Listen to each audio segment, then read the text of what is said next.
placer. Bueno, Juan Pablo nos habló a nosotros de que le hablara de dos temas, que le hablara del tema de la autorregulación, que le hablara también de la gestión de riesgo. Nosotros lo que hemos hecho es tratar, y que el tiempo eran 2 horas, dividir el espacio en 2 tiempos, ¿verdad? Un primer tiempo que hablemos de la autorregulación, de la gestión de riesgo, y un segundo tiempo que hablemos entonces de la autorregulación, específicamente de los indicadores que se aplican en la autorregulación y los modelos de autorregulación que son más aplicados en América Latina. Y si nos da el tiempo, entonces mostrar el modelo de autorregulación que diseñó el CONACO y que de alguna manera ha ayudado a las cooperativas a prever, como se dice, prever muchos casos, ¿verdad? Y que nos ayudó mucho con el tema de la pandemia. Todas esas cooperativas que pudieron administrar correctamente su liquidez vieron la importancia que tiene un sistema de autorregulación, que no es más que autocontrolarse. Por ejemplo, siempre oímos hablar de que los latinos, cuando vamos a los Estados Unidos, pues nos ajustamos de una vez a las leyes. Ese es un mecanismo de autorregulación. Tratamos de no infringir la ley para no tener sanciones y tratamos de cumplir con todo sin que nadie nos exija ese cumplimiento, porque conocemos del régimen legal y sabemos que si infringimos la ley nos van a multar o nos van a sancionar. Entonces, el concepto de autorregulación es exactamente el mismo. Tratamos nosotros de cumplir con las leyes, tratamos de cumplir con las reglas y las normativas, de modo tal que si por alguna razón nos fuesen a supervisar, pues ya nosotros previamente tenemos todos los controles y tenemos todas las reglas. Ese es el concepto propiamente de autorregulación. Prever y supervisar, ¿no? Y tratar de conocer las normas que de alguna manera regulan el sector en el que operamos y cumplir con esas normativas de modo tal que si por alguna razón el ente supervisor nos inspecciona, siempre encuentren que nosotros estamos en pleno cumplimiento de las reglas y por tanto las sanciones no van a impactar negativamente en el cumplimiento de los objetivos de nuestra institución o en la imagen de nuestra institución o lo que tiene que ver en sus resultados económicos. Pues siempre cuando nos toca hacer esta presentación, ilustramos, ¿verdad?, este tipo de imagen. Y le pregunto que si ustedes conocen esta imagen, que se imaginan lo que es,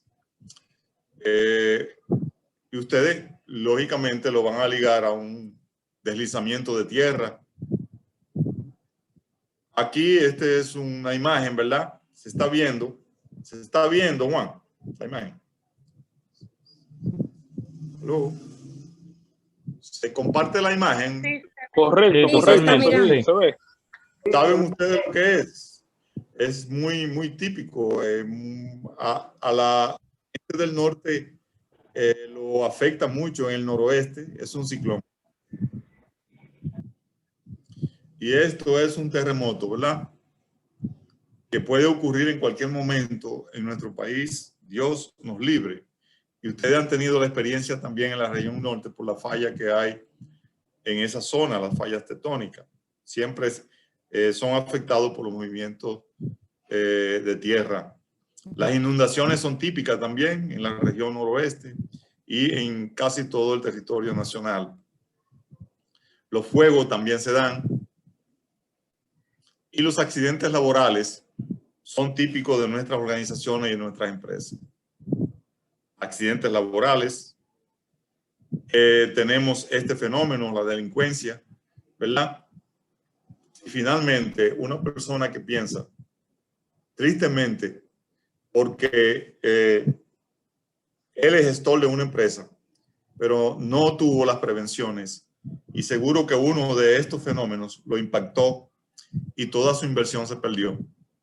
Entonces, la prevención del riesgo lo que busca es ciertamente proteger primero vidas humanas y después de proteger los recursos humanos, entonces proteger los activos de la empresa.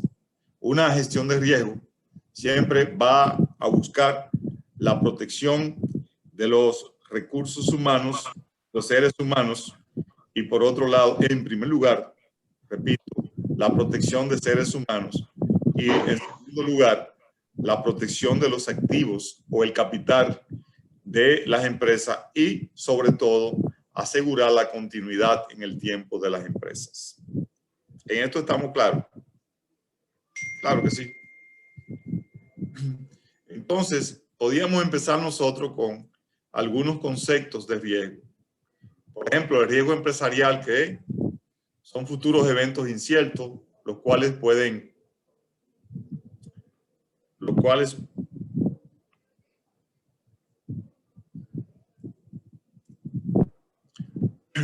son eventos inciertos, los cuales pueden influir en el cumplimiento de los objetivos de las organizaciones, incluyendo sus estrategias financieras y operacionales. El proceso de gestión de riesgo es un proceso estructurado, consistente y continuo que permite, y eso es lo que tenemos que aprender, identificar, evaluar, medir y mitigar reportes de riesgo y oportunidades que pueden afectar el logro de los objetivos de la organización. Por otro lado está el apetito del riesgo, que es el máximo nivel de riesgo a que los empresarios o los dirigentes de una empresa están dispuestos a correr.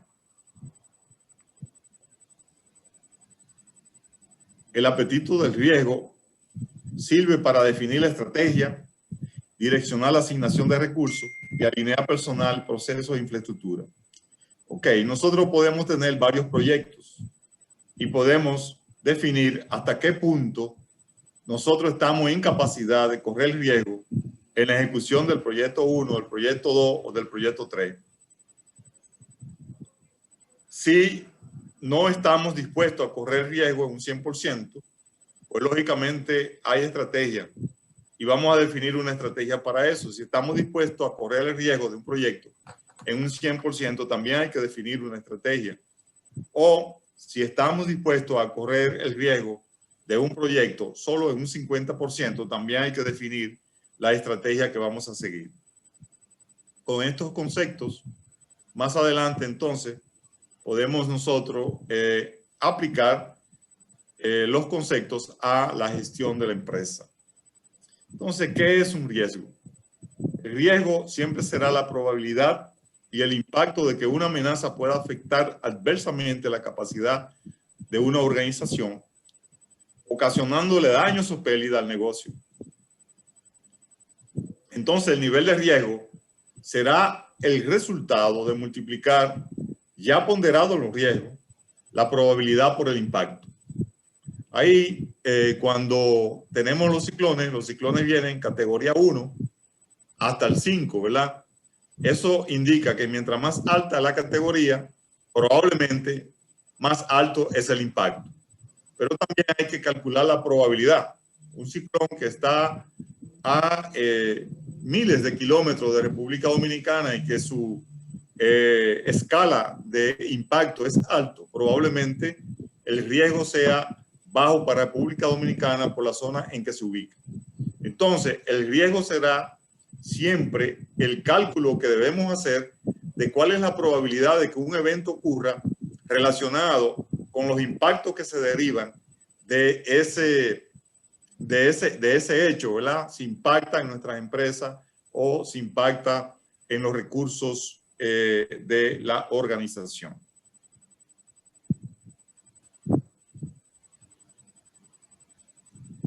Los antecedentes, ¿de dónde provienen los riesgos? Los riesgos pueden ser de varias fuentes. Por un lado, tenemos como fuente los riesgos operativos, los procesos, las personas, los sistemas internos, los eventos externos. En los procesos, los riesgos van a depender siempre de si el diseño de estos procesos son apropiados o son inapropiados, de si las políticas son claras o no están claras, de si los procedimientos están bien definidos y son adecuados. La complejidad de los productos y operaciones y servicios que nosotros brindamos. Todo esto va a definir la fuente de riesgo, identificando los procesos. Digamos que los procesos de una organización son una importante fuente de riesgo porque primero tienen riesgos que son inherentes y también hay riesgos que pueden ser de carácter externo. Las personas también son fuente de riesgo porque en una operación o en un proceso los humanos podemos cometer errores, pero intencionalmente también podemos hacer sabotaje, podemos hacer fraude, podemos hacer dolo, robo y otras cosas más. Estas personas con sus errores pueden ocasionar pérdida financiera asociada también con la ausencia de conocimiento del proceso donde es asignado. Por tanto, hay que elaborar los programas de capacitación, de orientación, de entrenamiento para minimizar las pérdidas por el desconocimiento del manejo o las habilidades de las personas. Cátulo, Los sistemas, sí. Parece que el micrófono está como... Apagado. No, está bien, pero está produciendo como un ruido. A ver si es que te tiene que despegar un poquito o ponerlo en otra dirección, porque está produciendo un ruido. Ok. Acercarme un poco más, dice. ¿Y ahora? ¿Sí o no? Ahí ahora no lo tiene. Ok.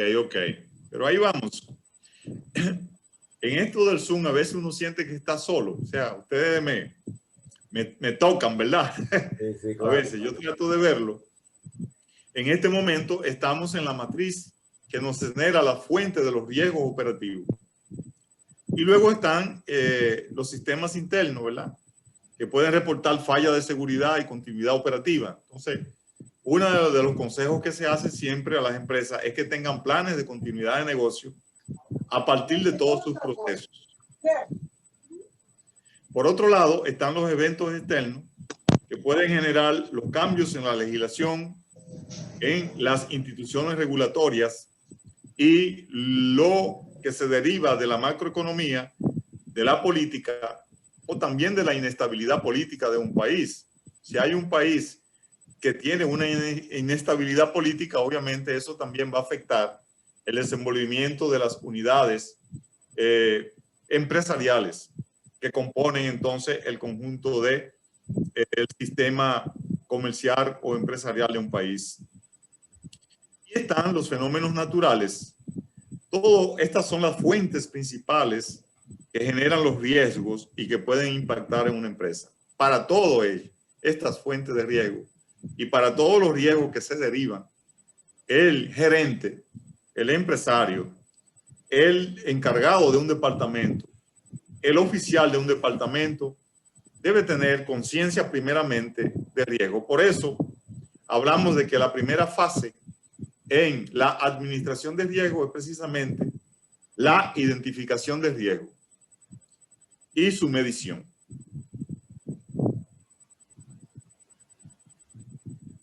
Los riesgos operativos entonces se definen como el riesgo de pérdidas derivadas de fallas en los procesos internos, en los sistemas, en la actuación del personal por eventos externos o por procesos internos no adecuados.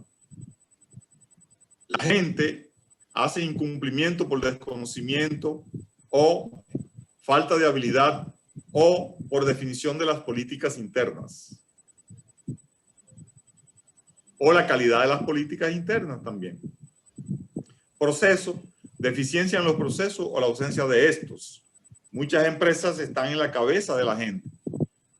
No hay una descripción de los puestos, no hay una descripción de los procesos, no hay una descripción de los riesgos de cada proceso y todo está en la cabeza del empresario o en la cabeza del encargado que es el que tiene mucho tiempo. No. En las empresas todo debe estar escrito, todo debe estar documentado y todo debe ser del conocimiento de todos los actores que entran en un proceso. Y es la mejor manera de asegurar la continuidad de una empresa. La seguridad de que todos los procesos están debidamente documentados, de que todo está descrito y de que en un área todos los actores, por capacitación cruzada, conocen de las diferentes fases del proceso. O sea, que no está en la mente de nadie y que no hay, como decimos, ¿verdad? El maestro de música que es el gerente, que todo lo sabe y que maneja todos los procesos. No. Cada actor debe conocer a plenitud su segmento del proceso, pero aparte de eso, por el proceso de capacitación cruzada, los que pertenecen a un determinado proceso, los actores, deben tener el dominio completo de ese proceso y además existir el diseño del proceso global de la empresa y que todos los servidores o colaboradores también conozcan el proceso general. Porque en una empresa no trabajamos para el segmento que nos corresponde. El encargado de contabilidad es responsable del proceso de contabilidad y su gente solo se centra en eso. No. Debe haber un diseño de todos los procesos de la organización y las personas deben ser conocedoras de ese gran proceso y entender que la parte que ellos ejecutan es un segmento que se convierte en cliente interno de otros procesos para lograr los objetivos generales de la empresa. Esa es como se dice, ¿verdad? La recomendación que damos siempre.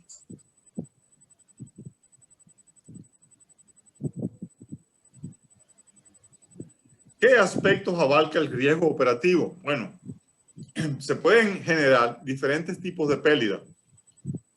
Fraude externos, fraude interno, prácticas internas, práctica de los clientes, daño a los activos físicos, falla en los sistemas, falla en la administración de los procesos. Bueno, los hackers nos pueden alterar el desenvolvimiento de nuestros sistemas electrónicos o informáticos, pero internamente puede haber un sabotaje de ese sistema. Internamente también se pueden programar los sistemas para generar fraude. Sin embargo, si hay una cultura de honestidad internamente, pueden haber actores externos que también impacten en el desenvolvimiento de nuestros procesos y que generen riesgo. Hay prácticas internas que pueden ser impropias, que también generen riesgo. Hay prácticas de nuestros propios socios. Los socios, que son los dueños, también generan posibilidad de prácticas inapropiadas que impactan en los resultados de la empresa.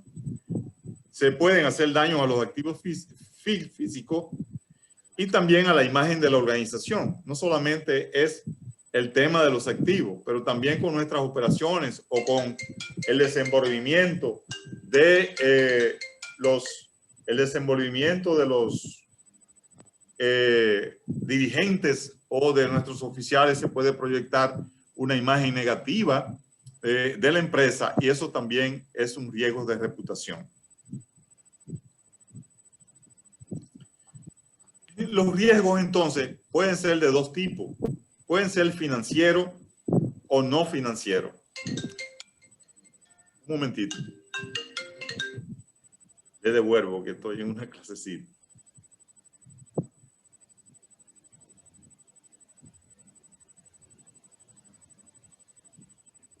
Los riesgos financieros pueden ser riesgos de mercado. Ahí está el tema de los valores, el tema de las tasas cambiarias, el tema de la tasa de interés, el crédito, la liquidez.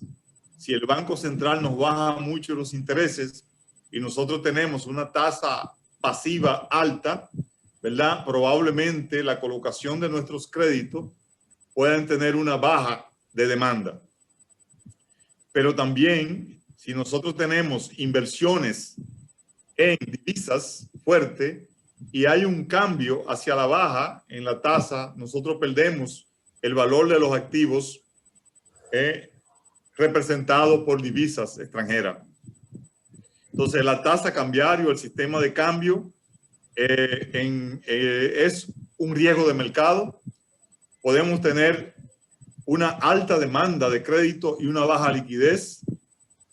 Y por no dar respuesta a la demanda de nuestros asociados por falta de liquidez, tener una crisis de liquidez. Una colocación inapropiada de los créditos que se pueden convertir en una cartera morosa y otros elementos del mercado son parte de los riesgos que se dan.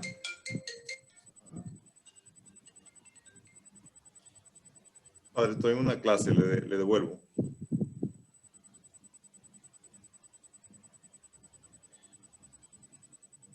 Hay otros riesgos que no son financieros y también son importantes.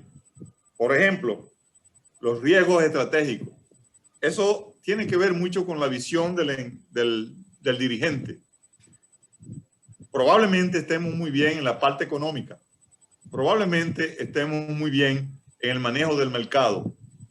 Probablemente nuestros servicios sean de buena demanda y den respuesta eficiente a las necesidades de nuestros asociados.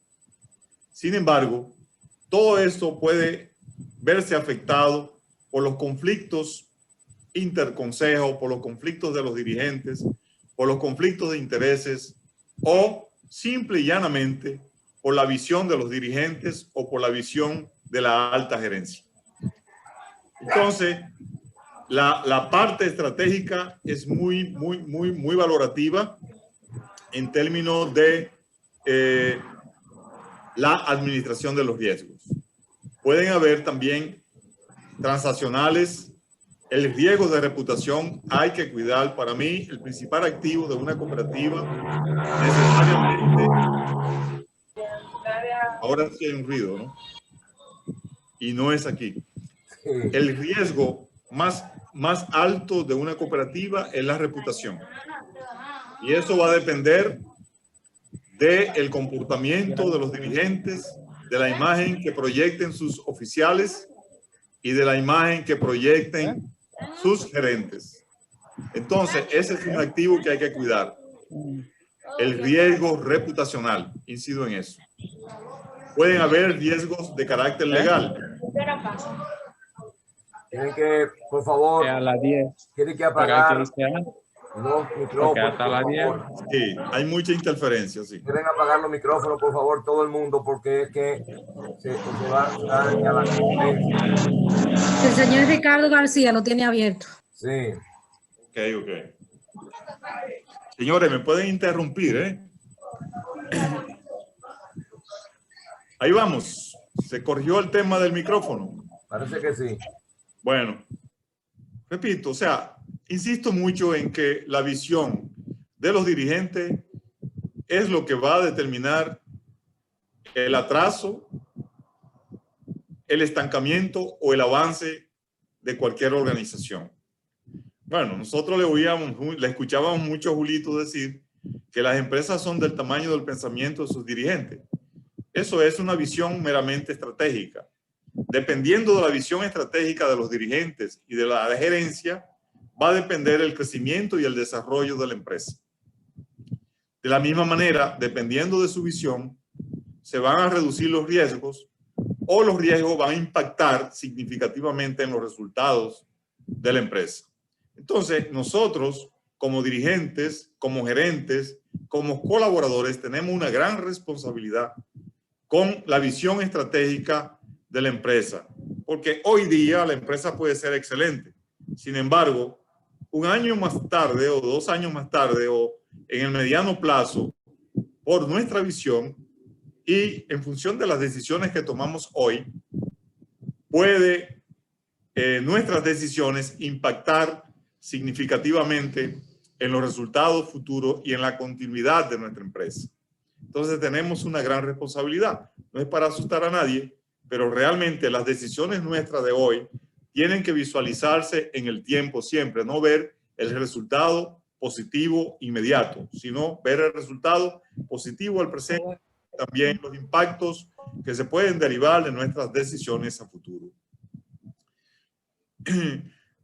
Los riesgos legales Los contratos hay que saberlos formular, hay que prever las demandas que generan los contratos. El cumplimiento regulatorio, es aconsejable que los dirigentes cumplan con toda la norma regulatoria, por tanto debemos conocerla. Los cooperativistas solo creemos que las leyes que nos impactan son exactamente la ley 31 y la ley 127, y no es así. Ahora tenemos una ley 155-17 que nos impacta, tenemos el código tributario que nos impacta, tenemos el código laboral que nos impacta, tenemos la ley 8701 que nos impacta. Por tanto, todas esas leyes deben ser del conocimiento de los dirigentes y de los gerentes y su aplicación, de modo tal que en una inspección de estos organismos regulatorios, nosotros siempre nos encuentren limpios.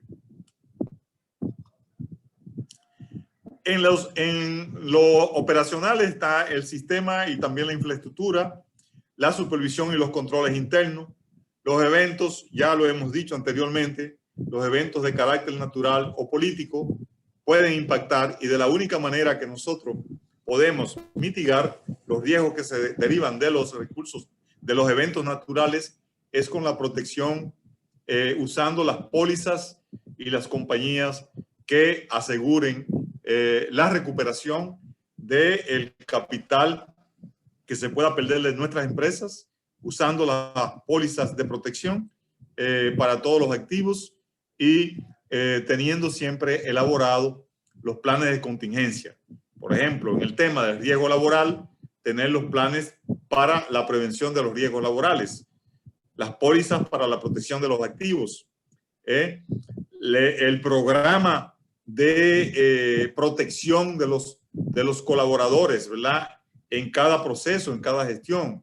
O sea, la prevención de los riesgos laborales, como se dice. Y el plan de la prevención de riesgos laborales son los mecanismos para mitigar todos estos riesgos que estamos describiendo. O sea, no solamente es conocer el aspecto de manera teórica. ¿Qué vamos a hacer? Bueno, el riesgo de la negligencia, ¿cómo se puede resolver? Con una contratación de personal calificado, y si tenemos un personal que no tiene las habilidades para un determinado proceso, ubicarlo en el proceso donde sus habilidades pueden ser bien utilizadas, o implementar los programas de capacitación que lleve el colaborador a las exigencias del perfil de cada puesto. Y es una manera también de mitigar los riesgos. Entonces, ¿cómo hacer la gestión de riesgo? ¿Qué es lo que más importa? Bueno, en esta lámina aquí yo creo que está todo.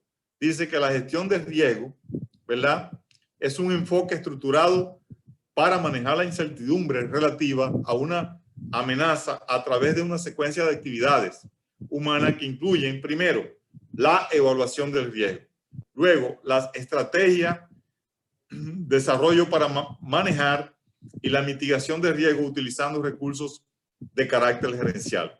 La gestión de riesgo como función gerencial ayuda a preservar la eficiencia operacional de la organización. Y con estas reglas que están aquí, nosotros podemos realmente tomar decisiones importantes cuando estamos frente a un riesgo. Acuérdense que todo eso va a depender del apetito de riesgo que usted tenga como gestor. Si usted quiere meterse en un proyecto, métase, pero entonces tiene que preparar el programa de mitigación de los riesgos que puedan derivarse de la ejecución o de la toma de esa decisión. Las técnicas o las estrategias en la administración son las siguientes. Primero, evadir, evitar o eliminar no participando en un proyecto. O sea, evade usted su participación después que evalúa los riesgos. Dice, bueno, la empresa no va a meterse en este proyecto porque es muy riesgoso. Por tanto, lo evadimos. Otra estrategia es controlar, reducir o mitigar los efectos negativos. Ok, asumimos el proyecto, pero sabemos de antemano que tenemos que controlar, y para eso tenemos que formular un plan que nos permita, identificados los riesgos del proyecto o la decisión que vamos a tomar, mitigar los riesgos que se puedan derivar de ese proyecto. En el primero, sencillamente, no entramos en el proyecto. En el segundo, decidimos entrar, pero entonces con el control de los riesgos. O sea, aquí vamos a tomar decisiones bajo riesgo controlado. que es lo que siempre hemos escuchado. Aceptar alguna o todas las consecuencias de un riesgo particular, y la otra estrategia puede ser transferir a otra parte el riesgo. Eso lo hacen mucho las empresas de seguro, ¿verdad? Con el reaseguro. Asumen una póliza, un proyecto, pero entonces reparten el riesgo entre varias empresas de su naturaleza.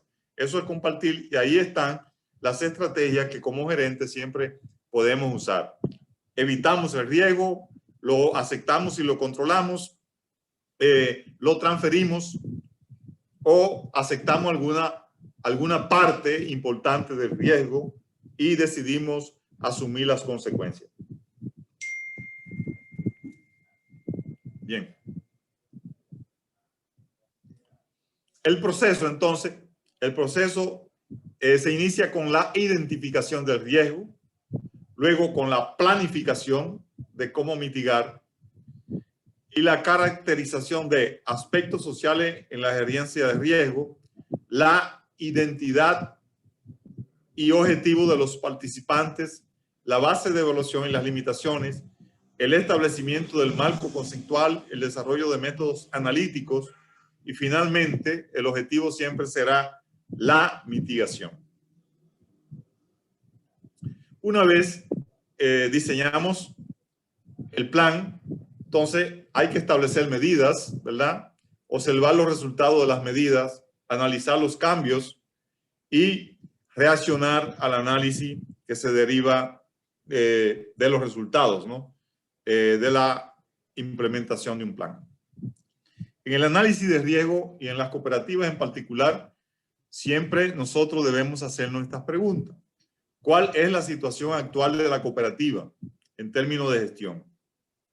¿Qué se espera de esta empresa en el futuro? O sea, ¿en qué posición estamos hoy? ¿Y cuál es la posición? Y ese es el concepto de visión. ¿En qué posición nosotros queremos estar en el futuro? Y una vez definida esa situación, ¿cuáles son los riesgos que vamos a correr y cómo lo vamos a administrar? ¿Cuál es la situación sectorial de la empresa? ¿En qué posición estamos nosotros con relación a nuestro propio sector o al sector empresarial? Porque de alguna manera estamos en el mercado. ¿Cuáles son nuestros principales competidores y su participación en el mercado? ¿Y cuál es nuestra propia participación? ¿Cómo participamos? ¿Cuánto nos retiramos? ¿Cuándo somos agresivos? ¿Cuándo compartimos, ¿verdad?, con nuestros propios competidores? ¿Cuándo hacemos alianza? ¿Es la empresa conocida en el mercado? ¿El sistema de producción, distribución y publicidad? ¿Dependencia del sector a los cambios macroeconómicos? ¿Cuánto nos afectan los cambios macroeconómicos? ¿Cuáles son nuestras ventajas comparativas y competitivas? Hay que hacer un análisis macroeconómico siempre y ver cómo la situación de la economía global nos va a afectar. Ahora entramos nosotros en un proceso de inflación. ¿Cómo eso nos va a afectar?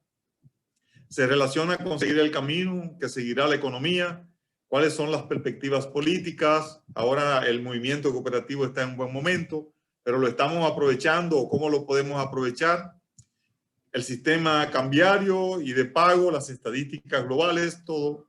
Conocer cuáles son las consecuencias técnicas de las decisiones, evaluar la incidencia de los costos de la empresa, calcular el impacto en el mercado al que va enfocada la empresa. Todas esas son tareas nuestras. Aquí se pone un ejemplo para llegar entonces al concepto del riesgo. En una empresa pequeña que tiene 10 millones de dólares, se entiende que ese es su capital. Entonces, en el proceso de identificar un proceso, identificamos una cuenta para ver cuál es la materialidad de los riesgos en la toma de decisiones. Nuestro objetivo sería salvaguarda de los activos, determinación de provisiones, preparación de reportes financieros, naturaleza y compensación de las cuentas, volumen de transacciones y complejidad. Es un ejemplo. Ahí lo que se dice es que si una empresa tiene un capital de 10 millones y nosotros tomamos una decisión probablemente de 500,000 pesos o de algunos 50 millones a algunos 5 millones de dólares, probablemente la decisión no va a impactar tanto en la continuidad del negocio, pero si nosotros tomamos una decisión del 50% de ese capital, probablemente si la decisión, los resultados que se obtienen no son lo esperado, se va a impactar significativamente en la continuidad de esa empresa porque vamos a afectar grandemente su capital. Entonces, la materialidad o el impacto de nuestras decisiones va muy proporcional a los niveles de inversión y a la cantidad que correlacionada con la movilidad de recursos que hace la empresa. Una técnica, ¿verdad? Es identificar todos los procesos de la empresa, como lo habíamos dicho antes.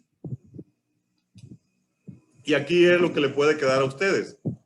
Que más que teorizar un poco es qué le puede quedar de esta exposición. Lo primero, aquí, esta es una empresa que tiene todos estos procesos, tiene proceso de venta. Nosotros también vendemos servicios o compramos y vendemos productos, procesos de instalación, procesos de compra, proceso de inventario, proceso de revisión de cuentas contables, proceso de contabilidad, todos los procesos de una empresa. Igual, nosotros podemos definir cuáles son todos los procesos de la cooperativa y podemos hacer una matriz. Primero, definimos el proceso, ¿verdad? Identificamos el proceso. Luego, identificamos cuáles son los riesgos naturales o inherentes de ese proceso. Y luego, cuáles son los planes que vamos a diseñar para mitigar ese proceso. Es una técnica muy sencilla. Identificación del proceso, identificación de los riesgos que son inherentes a ese proceso. Y en una tercera columna o cuarta columna, tener cuáles son las acciones que debemos desarrollar para mitigar los procesos que son naturales, los riesgos que son naturales a cada proceso. En el proceso de venta, cuando la empresa es grande, hay manejo y flujo de efectivo. Ahí se puede perder dinero si el proceso no está bien diseñado desde el momento de colocación, desde el momento de conceder crédito hasta recuperar los créditos, o desde el momento de colocar las ventas hasta generar el ingreso y procesar el ingreso. Además, hay muchos actores en un proceso de venta. Entonces, de igual manera, definimos el proceso de compra, identificamos todos los riesgos del proceso de compra y además identificamos las acciones y tareas que en la empresa deben definirse para mitigar los riesgos que son propios del proceso de compra. De igual manera, el proceso de inventario. Pueden haber pérdidas por inventario, por ejemplo. Identificamos todos los riesgos del proceso de inventario. De igual forma, cuáles son las tareas o acciones que en la empresa debemos hacer siempre para reducir los riesgos que se derivan del control de los inventarios y de la administración del inventario. Bueno, pero más o menos esa es la idea. Y así lo hacemos con todos los procesos. Identificación de los sistemas, los órdenes de servicio, la facturación, las comisiones, la contabilidad. En la contabilidad, ¿cuál es la calidad de la información que sale? ¿Cómo se alimenta el proceso el sistema para procesar la información financiera? ¿Qué calidad tenemos con esa información? ¿Cómo controlamos los activos fijos? ¿Cómo controlamos la nómina? Las órdenes de compra, los pagos. Todo lo que es sistema. Es aquí enfocado desde el sistema. Allí fue la identificación de los procesos. Aquí ahora estamos viendo esos mismos procesos, pero como sistema y como sistema, cuáles son los riesgos inherentes a cada sistema y cómo lo vamos a mitigar. Eso es lo que hay que aprender. ¿Cuáles técnicas se pueden utilizar? Bueno, se utiliza la técnica del levantamiento del mapa de procesos. Usted tiene un mapa ES, que es el mapa que tiene ahora, y sobre la base del mapa ES va a construir el mapa debe ser. O sea, al mapa ES lo va a criticar, lo van a analizar, van a identificar los procesos, van a identificar los riesgos y luego van a construir un nuevo mapa donde los riesgos se reduzcan y los procesos se hagan más efectivos. Otra técnica es las entrevistas y las reuniones, el análisis de flujo de proceso, la identificación de indicadores de riesgo. Todos son técnicas que ayudan a la gestión de riesgo. Bueno, eso es muy parecido a lo que vimos antes. En la evaluación, preguntas que nos ayudarán a identificar los riesgos. Nos preguntamos por el evento del riesgo. Nos preguntamos en caso el qué, a qué, el cuándo, dónde, el por qué.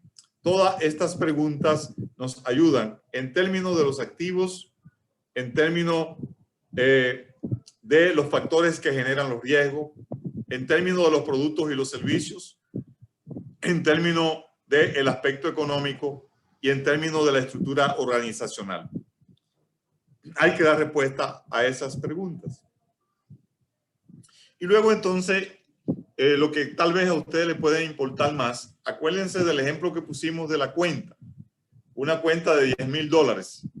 Aquí, y acuérdense que en principio le hablábamos de que el riesgo se calcula multiplicando la probabilidad por el impacto. Siempre una matriz de riesgo se va a construir con una escala que va de 1 a 5 en el renglón que se refiere a los impactos. En la cuenta que nosotros hablábamos, la administración de la cuenta de unos 10,000 millones de dólares, hablamos aquí en esta matriz de que si los recursos que se van a poner en riesgo en toma de decisión van de 0 a 100, probablemente el impacto, ¿verdad?, en la empresa sea poco significativo. Pero si va de 100 a 300, lo clasificamos en una clasificación de impacto 2, menor. Pero si va de 300 a 600, impacto 3. Pero si va de 600 a 2,5 millones, que ya viene siendo prácticamente el 50% del capital, mayor.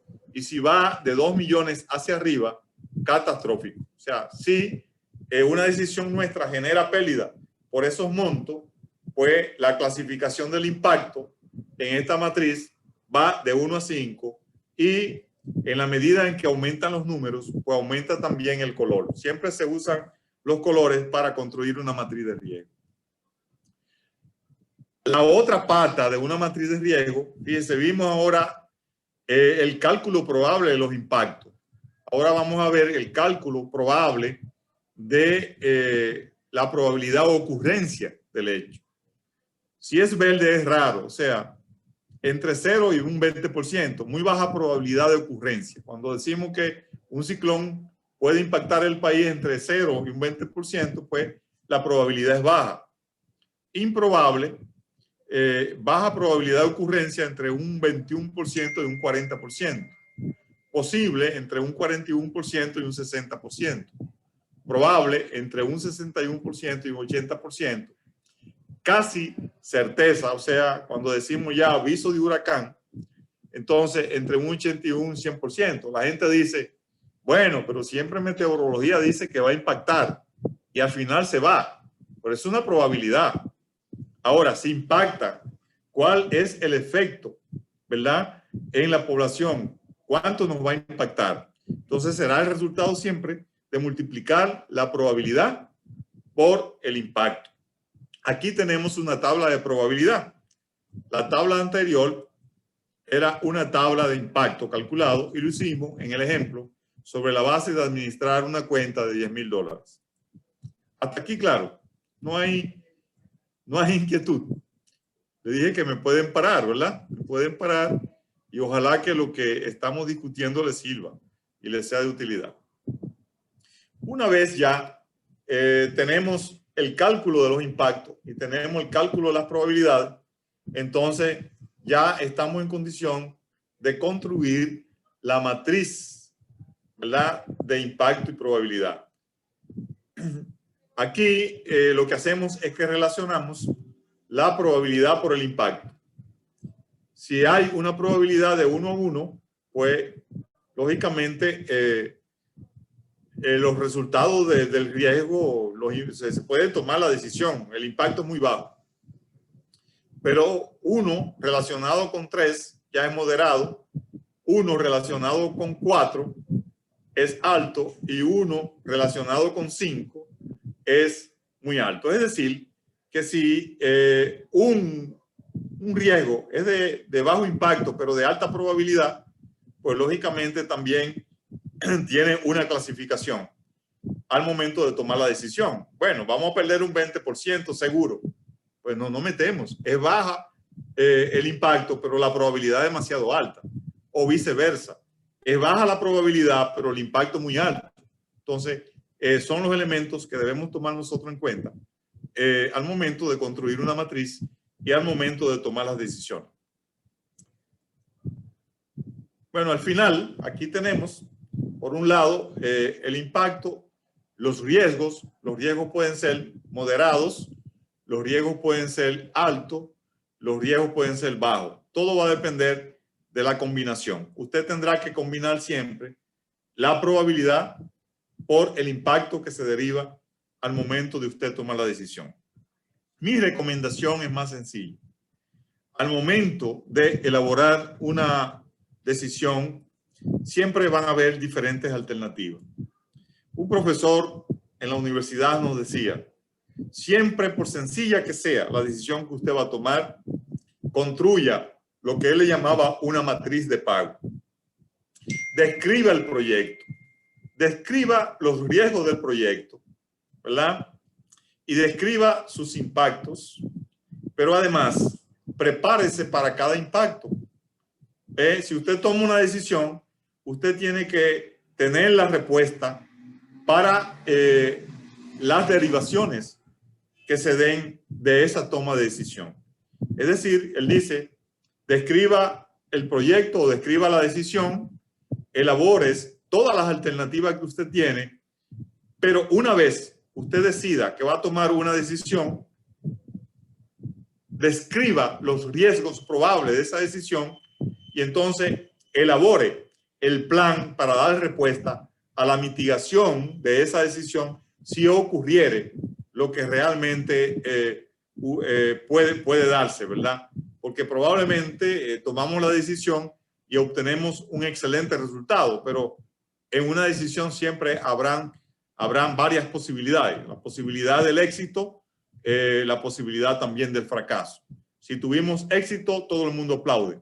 Pero si tenemos fracaso, pues el fracaso siempre será la responsabilidad de alguien y siempre vamos a tratar de a quién le echamos la culpa. La idea aquí es que una vez tomamos la decisión, todos estemos conscientes de los riesgos de esa decisión y de antemano se tengan prevista, ¿verdad? Los planes de mitigación para dar respuesta a esa decisión y los riesgos que se derivan. No sé si en esta parte me explico con claridad.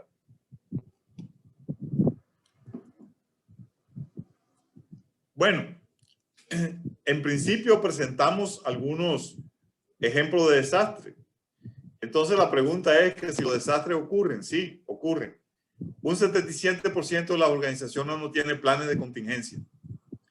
El coste de estas interrupciones se estima entre 1 y 16% de los ingresos anuales y entre un 40 y un 70% de las empresas experimentan los resultados que se derivan de los impactos y de los desastres.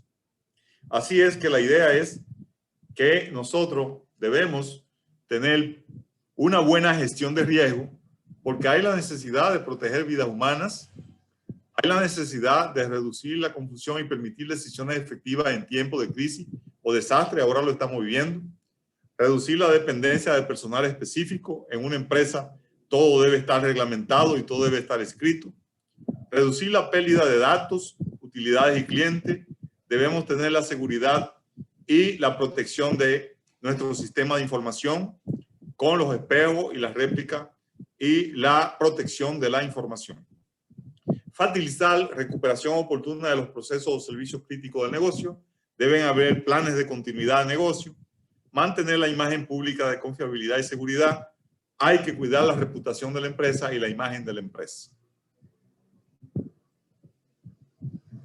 Ahora, ¿cuáles son los riesgos y los factores de riesgos en las cooperativas. Esto ya son mis reflexiones. Las principales causas de conflicto, de riesgo.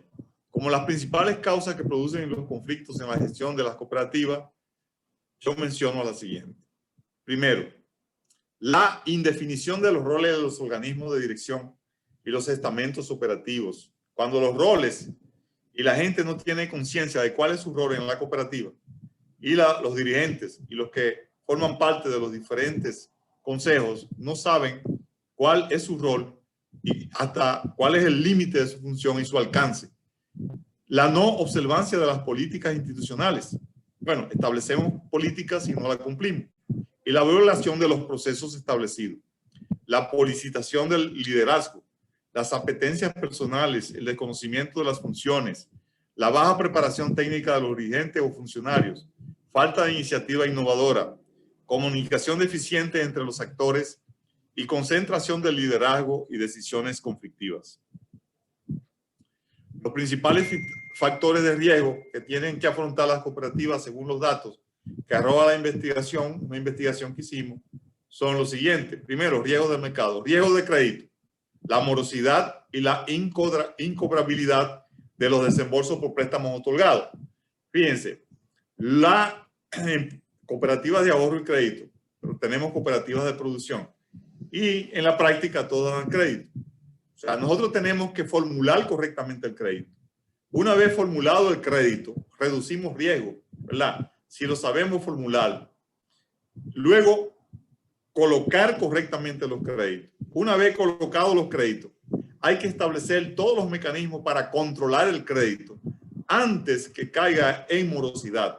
Porque al final, la otra función es recuperar el crédito. ¿Sí? Estamos en una cooperativa de crédito. Digamos, una buena formulación del crédito y colocar correctamente los créditos va a reducir el riesgo considerable de la incobrabilidad. Lo otro es, una vez colocamos los recursos, tenemos que controlar, saber qué está pasando con el socio, por qué en un momento dado no está pagando, qué le pasó, cómo invirtió el dinero desde el principio. Entonces, hay una fase de controlar el crédito y finalmente la función sería la recuperación del crédito. Colocamos correctamente, controlamos el crédito correctamente y finalmente lo recuperamos. Y en ese sentido, ¿qué reducimos? Reducimos el riesgo de la incobrabilidad y bajamos considerablemente el índice de morosidad. Y bajamos también el activo improductivo y entonces nos manejamos con un activo productivo. Porque si nuestra cartera, en el caso de las cooperativas de ahorro y crédito, es nuestro principal activo y ese activo es sano y es productivo, lógicamente la empresa tendrá rentabilidad. Pero si tenemos una cartera y la mitad de la cartera es morosa, pues lógicamente lo que estamos es generando pérdida por la no administración correcta del crédito. Riesgo de mercado, la variación de las tasas de interés, eso nos está afectando mucho a nosotros y las estrategias de los grandes grupos financieros. Riesgo de liquidez, la insuficiencia de capital líquido para responder a las obligaciones económicas y financieras. Riesgo de operaciones ligado al nivel de la buena administración de la organización. Somos una institución mutualista sin fines de lucro, pero y somos del sector cooperativo, tenemos buena filosofía, pero tenemos que ser buenos administradores. Y tenemos la responsabilidad de ser buenos administradores porque nosotros respondemos a muchos dueños. El que tiene una empresa, ¿verdad? Y pone su capital, o los 7 socios que ponen el capital, o los pocos accionistas de una gran corporación, el riesgo de ello es su capital. Pero en el caso nuestro, como administradores, el riesgo de los pequeños capitales es de mucha gente. Entonces, debemos ser mejores administradores que cualquier empresa porque nosotros tenemos un compromiso con mucha gente. El riesgo cambiario, tasa de las divisas y su incidencia en la economía. Riesgo estratégico, visión de los dirigentes y ejecutivos. Riesgo de insolvencia, bajo capital de trabajo y altas obligaciones de acreencia. Entonces hay que saber administrarse.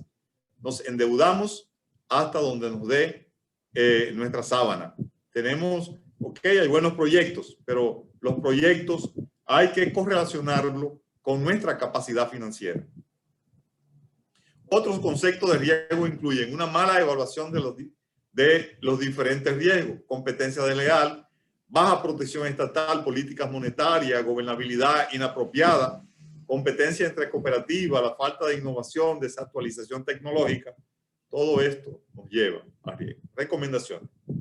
Las buenas prácticas de una sana administración en las sociedades cooperativas comprenden primero un entendimiento claro de lo que es nuestra filosofía. Para administrar una cooperativa, lo primero que tenemos es que saber qué es una cooperativa, comprender su filosofía, su naturaleza y sus principios.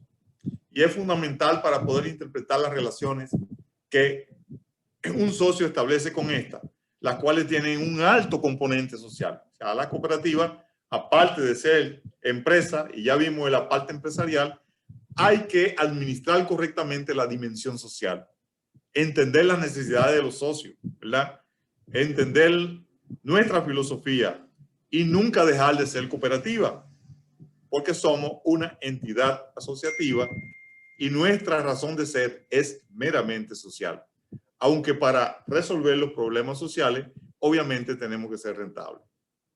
Es vital para esta empresa utilizar todas las herramientas modernas de la ciencia de la administración para proteger las inversiones de sus socios, que a su vez son sus clientes, reducir los riesgos y obtener resultados razonables en lo económico y lo social.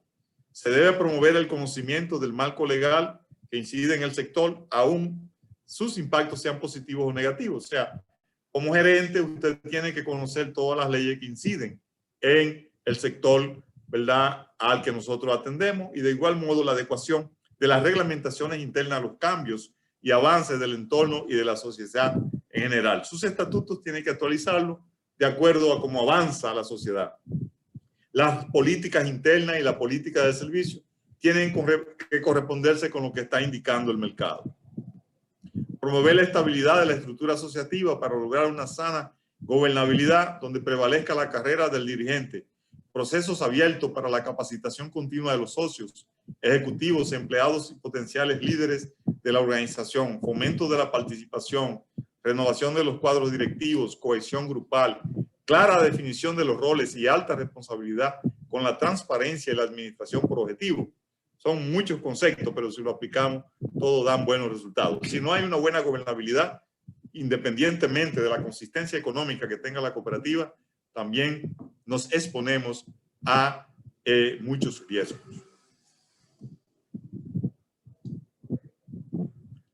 Y es importante también establecer un proceso simplificado de gestión que incluya una planificación estratégica, no necesariamente un plan estratégico, una planificación estratégica, porque el concepto de plan estratégico muchas veces es un documento bonito que hacemos y guardamos, no, un proceso de planificación estratégica donde permanentemente veamos los riesgos de la institución, una planificación financiera y operativa, una planificación táctica, que sea resultado de una amplia consulta con todos los actores que forman parte de la entidad.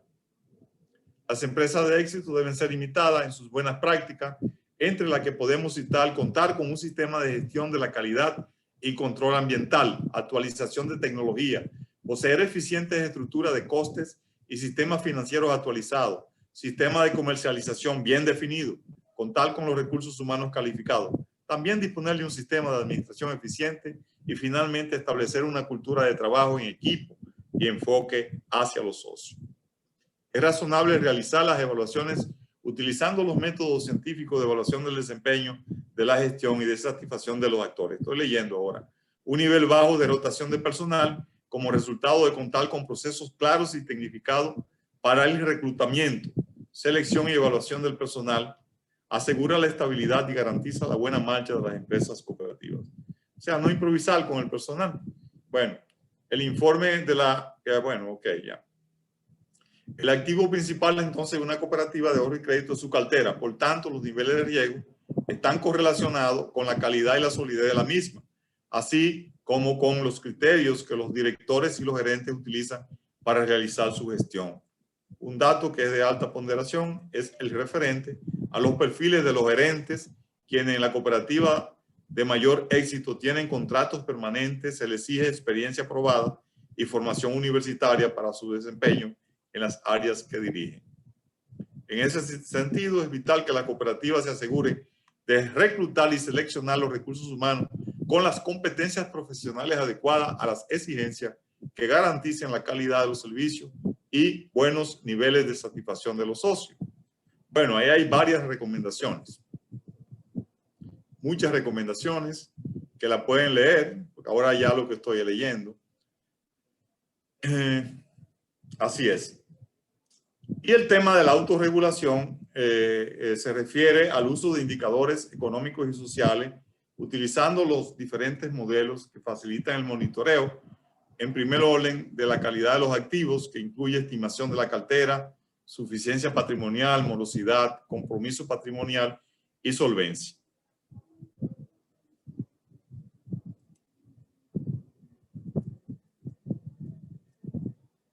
Dentro de eso está el activo, calidad y estructura, activos productivos, activos inmovilizados, activos productivos versus costos, apalancamiento al activo total, son los indicadores, rentabilidad y eficiencia de capital institucional, estabilidad de los flujos, reserva de la liquidez para 3 meses, de crecimiento de cartera, inversiones y captaciones sociales, enfatizar el concepto de la gobernabilidad, satisfacción y penetración comunitaria, inversión educativa, entre otros. Las cooperativas deben conocer el mercado actual de los servicios y productos que ofertan, disponerle un plan detallado para el mediano y largo plazo.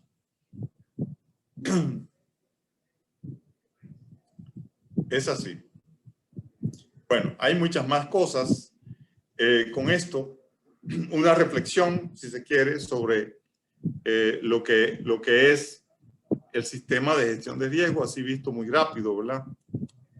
El material es más amplio. El otro tema tiene que ver con los modelos de regulación, que también los podemos ver. No sé si hacemos aquí la pausa y la reflexión de lo que hemos visto. Juan Pablo. Bueno, tenemos todavía media hora. No, en la media hora podemos ver entonces la otra parte, pero si hay alguna inquietud. Correcto, sí. Porque hasta ahora he estado yo hablando más solo, creo que vi que María, si no me equivoqué, tenía la manita levantada. No, le estaba diciendo que muy bien. Ah, ok. Bueno, sí, bueno si hay una inquietud, no sé si estamos respondiendo a las expectativas propiamente del diplomado. Entonces, para entrar en el otro tema, yo voy a tener otra vez que salir de esto y entonces, como dicen, buscar la otra. Quizá vamos a tener el mismo tema de la... No, está ahí abajo, ahí mismo. Autorregulación, ahí está, ahí mismo, abajo. Sí, ahí. pero no es el que quiero ver. De todas maneras. Ese fue el que me mandaron a mí. Ese mismo fue el que me mandaron. Sí.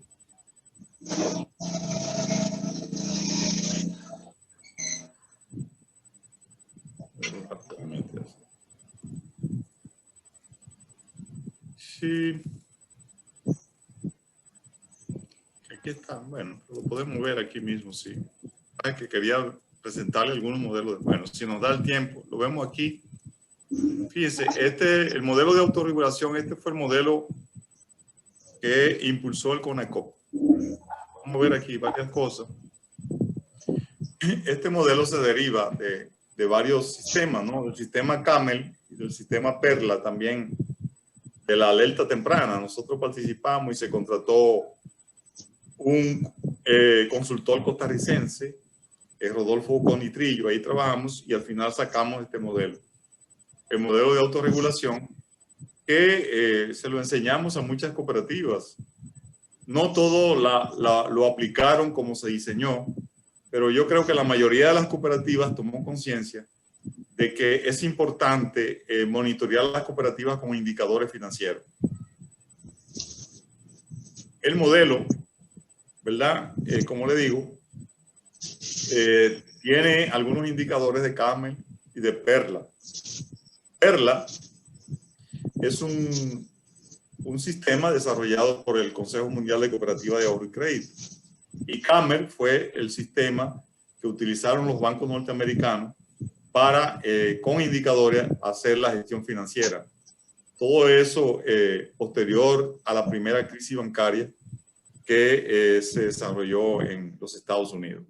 Conocemos toda la experiencia, no la vamos a describir, y de ahí salieron todos estos métodos. Los alemanes desarrollaron el método de alerta temprana, que es con el semáforo, donde está el azul, el amarillo y el rojo. Dependiendo de los resultados de los indicadores que se apliquen, hay una luz amarilla, una luz azul, una luz. En el caso de CAMER y Perla, lo que se ven son el resultado de indicadores. Y a partir de una evaluación que tiene una clasificación de riesgo de nivel 2, riesgo nivel 3. Entonces, a partir de los niveles de riesgo de una empresa, ponderando todos los indicadores, pues sencillamente los actores y los dirigentes se sienten a ver por dentro la empresa para tomar las decisiones que mejoren la gestión de la empresa.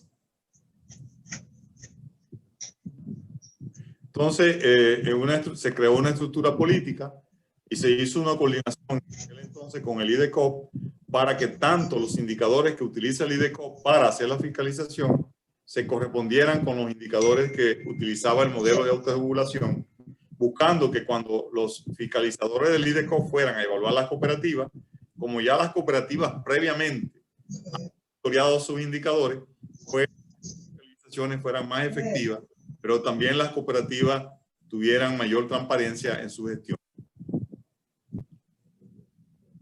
El modelo tenía un consejo, ¿verdad? Un consejo de autorregulación nacional con asiento en el CONACOP. Tenía comisiones en las federaciones y un comité a lo interno de la cooperativa. Que el comité de la cooperativa reportara a la federación y la federación a su vez le reportara al CONACOP, y a partir de ahí se hiciera una matriz que pudiésemos nosotros monitorear la situación del movimiento cooperativo con los programas de ahorro y crédito a nivel nacional. Al menos fue la intención, pero en la práctica lo que hicieron las cooperativas fue que sí aprendieron mucho sobre el sistema y de manera individual aprendieron a aplicar indicadores para su gestión. Bueno, los actores eran el CONACOP, la Federación Cooperativa. Se creó también una estructura donde había un área de riesgo para identificar los riesgos a partir de los reportes del sistema, una área de evaluación, una área de inspección, pero finalmente era evaluar la cooperativa, y de hecho se hizo y dio muchos resultados en alguna cooperativa.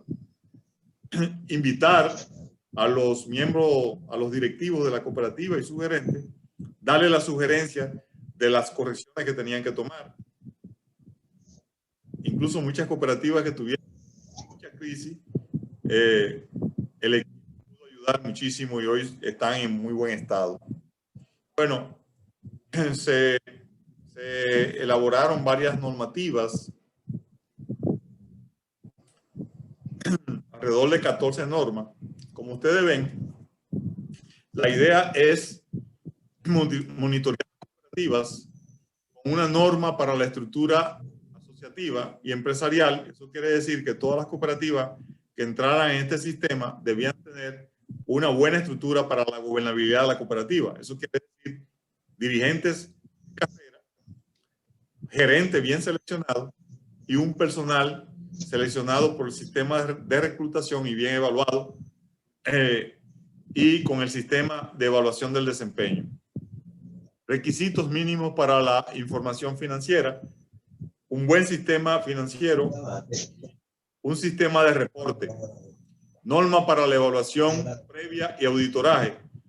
Debía hacérsele un diagnóstico a cada cooperativa, ver en qué situación está, y a partir de ese diagnóstico, entonces empezar a identificar las mejoras que hay que aplicar. Toda cooperativa debía tener un control documental, un sistema que controle sus documentos, ¿verdad? Cátulo, un momentito, por favor, porque ¿Sí? hay una persona que tiene el micrófono abierto y está hablando y se oye. Ustedes saben que yo me doy cuenta por aquí quién lo tiene abierto, ¿no? Porque lo estoy monitoreando. Por favor, la persona que lo ve, ciérrelo, por favor, porque no podemos seguir. Eduardo Antonio dice, o Antonia, está abierto ese micrófono, por favor, ciérrelo. Gracias.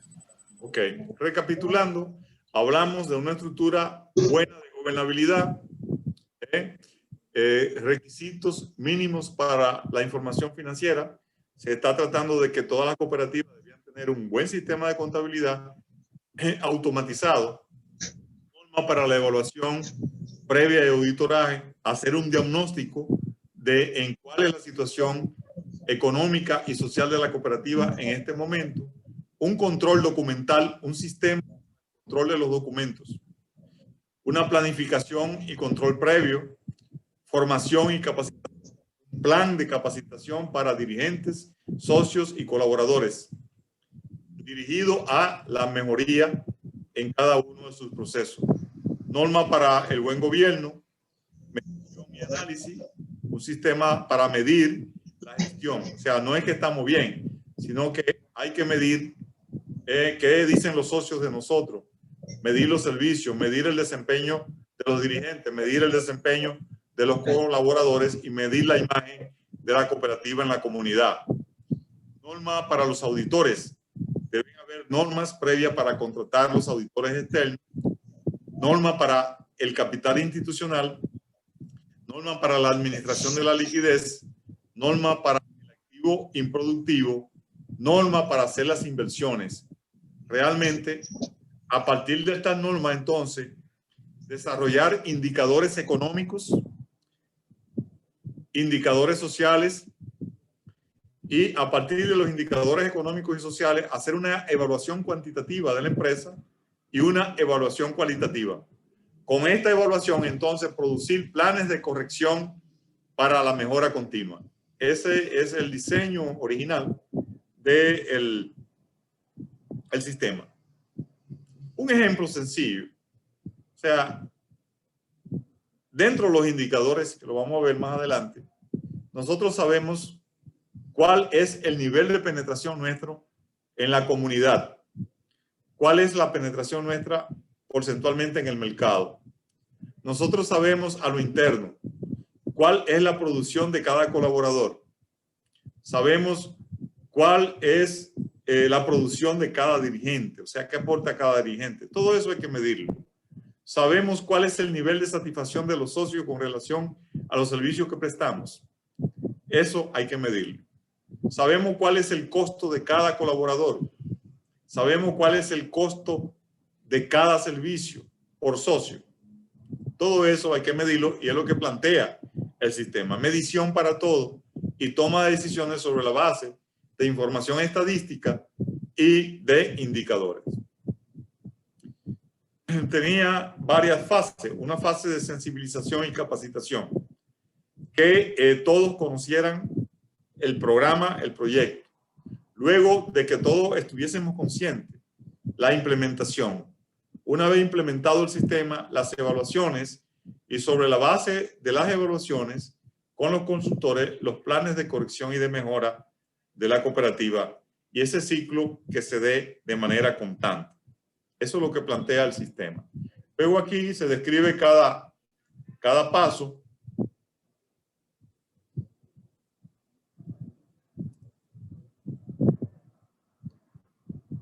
Y entonces el sistema parte de que la evaluación se hace sobre los resultados que presentan los estados financieros y se pide por lo menos que las cooperativas produzcan un balance de comprobación, un balance general, un estado de excedentes y pérdidas, un estado de flujo de efectivo, un estado de cambio en el patrimonio neto, pero además todas las notas relacionadas con los saldos de las cuentas auxiliares debidamente cuadradas con las cuentas controles.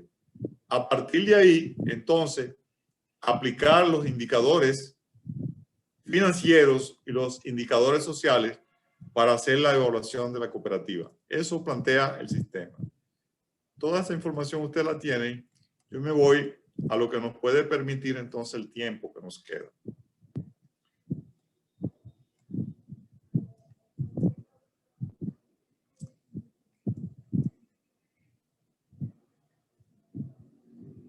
Se dice que debe haber un código de gobierno y dentro del código de gobierno, reglamento para los consejos según leyes y estatutos, reglamento para los comités y comisión de apoyo, estructura de los consejos y comités, deberes y derechos de los socios y dirigentes, deberes y derechos de los administradores y colaboradores.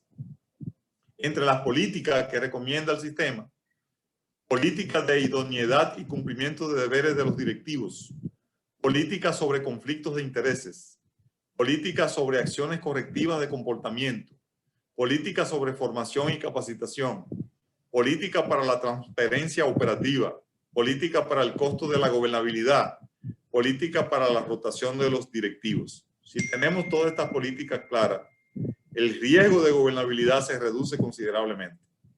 Eso plantea la cooperativa. El sistema de autorregulación. Hay otras normativas más.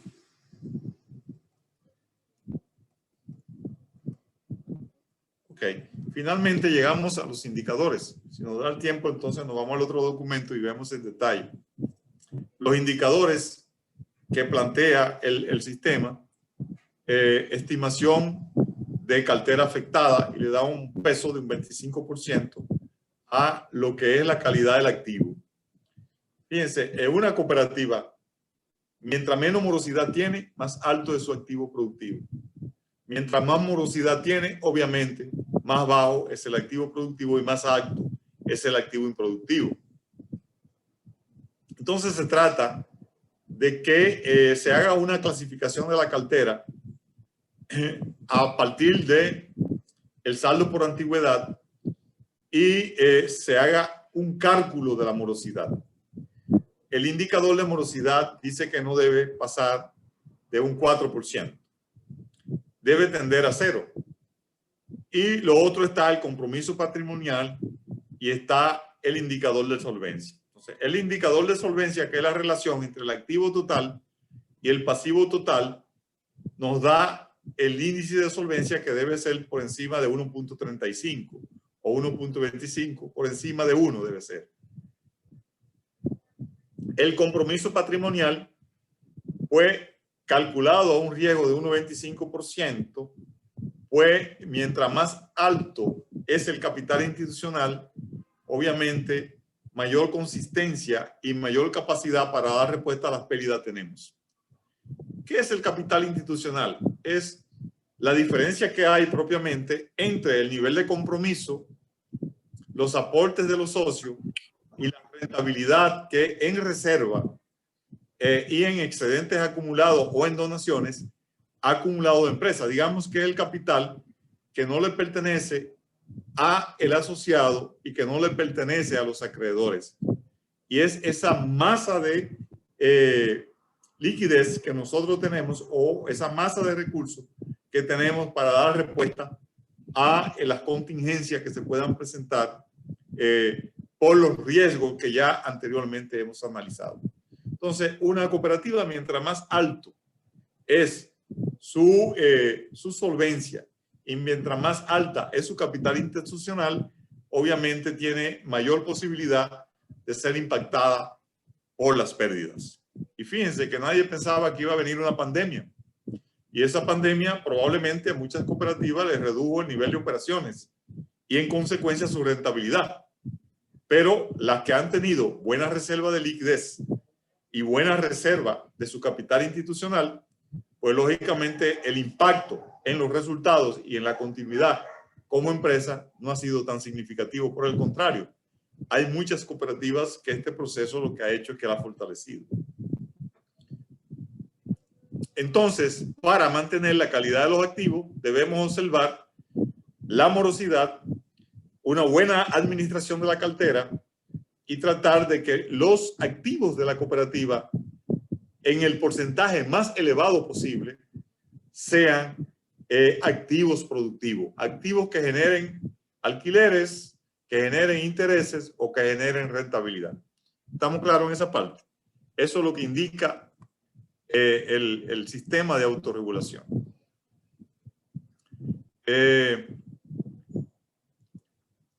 Activo y la calidad de la estructura, compuesta por los activos productivos, los activos inmovilizados, las aportaciones al activo total, el apalancamiento y la cobertura del activo.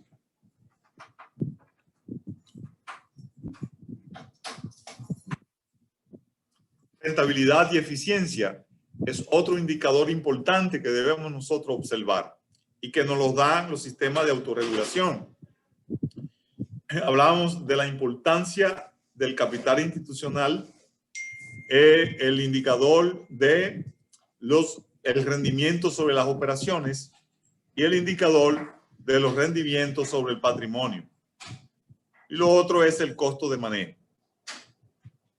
La eficiencia administrativa va a estar correlacionada también con el nivel de gasto, el nivel de costo y el ingreso total.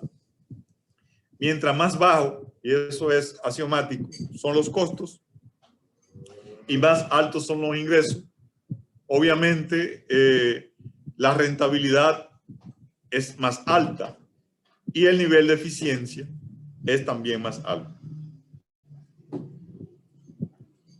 Entonces, la utilidad promedio dividido entre el activo promedio nos va a dar el indicador de ROA o el indicador de rendimiento sobre las operaciones, y las utilidades promedio de un trimestre, por ejemplo, dividido entre el promedio del patrimonio, nos va a dar el indicador de rentabilidad sobre el patrimonio, que es el ROE. El indicador de eficiencia sería el gasto o costo de manejo, el gasto administrativos, incluyendo estimaciones y amortizaciones, dividido entre el activo productivo. La reserva de liquidez, lo que se estima es que usted no se descalce. Hay muchos gerentes que tienen una buena demanda y entonces pues empiezan a colocar o a extender orden y no administran correctamente. Lo correcto sería tener un presupuesto para el capital de trabajo que nos cubra un mínimo de 3 meses y siempre proyectar cuáles son los compromisos de corto plazo y cuál es la disponibilidad de liquidez que tenemos para ciclos mínimos de 3 meses y que nosotros podamos responder con la disponibilidad de efectivo que tenemos y que no nos sorprenda, ¿verdad?, la obligación de corto plazo con una baja liquidez, porque eso nos puede generar una crisis de liquidez, y la crisis de liquidez obviamente nos genera una crisis de imagen, y la crisis de imagen puede impactar significativamente en lo que es el resultado y la solvencia de la empresa. Entonces, la recomendación es siempre manejar un presupuesto de liquidez para cubrir las obligaciones de corto plazo. ¿Cuánto disponemos para el próximo trimestre y cuáles son las obligaciones que tenemos para el próximo trimestre y cuáles son las fuentes de ingresos que tenemos para cubrir esas obligaciones? Eso debe ser un manejo, y es lo que recomiendo, un manejo permanente del gerente de una cooperativa.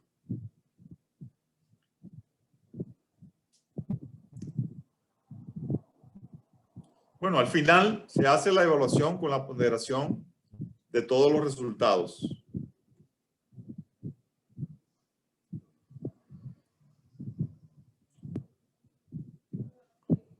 Luego, ahí están los estándares. Por ejemplo, para la suficiencia del patrimonio, se estima que el capital institucional debe estar por encima del 10% del activo total. Y la cartera morosa, obviamente, debe estar por debajo del 4%.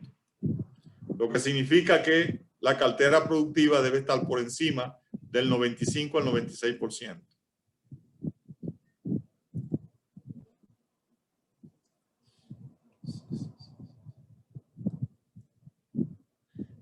Aquí ya, para hacer la ilustración más fácil de lo que hemos visto, o sea, quizá vimos muchos números, aquí ya lo vemos con más facilidad.